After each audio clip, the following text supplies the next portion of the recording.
Peggy 3.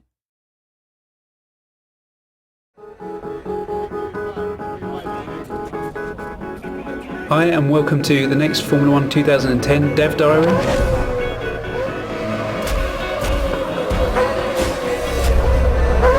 It's about making the most authentic experience possible, and it's also about making the car handling predictable and consistent.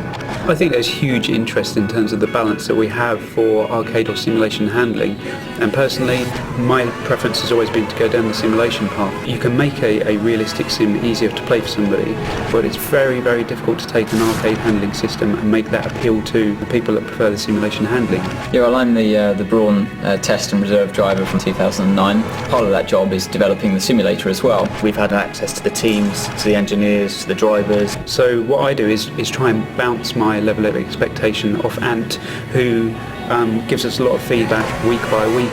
The onboard footage, when you see on TV, they always look incredibly easy to drive. When you're inside the cars, they're so much more twitchy and nervous. That's one thing that's incredibly hard to get right unless you've got someone that's actually driven these cars, especially in the slow speed corners where you have no downforce. As soon as you get them up to high speed, they work in a completely different range. We do want a very simulation experience. You've got the inclusion of aero, which changes the handling of the car completely. We're tailoring the car handling to a very different market, to that Dirt 2 and Grid. They're very different cars, very different handling. It's not just about lapping the circuit, it's about being able to be consistent. The fans of F1 are very passionate and very knowledgeable, and we want to feed them the most authentic experience. And I think it's very important not to blunt the experience of driving a Formula 1 car, but when you start applying the driving aids, to kind of make it accessible without losing the fun parts. You want to make it to the point where it's just playable, to enjoy, but also to be reasonably difficult as well. You can find that point where it's exciting, you're consistent, it's about feeling as though you're that hero driver. We've got the real world numbers. We want the players to experience everything that the driver experiences.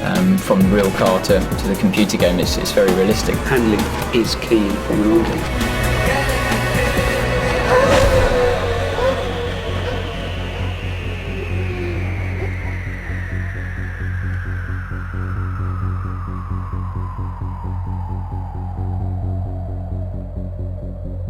You got the fear.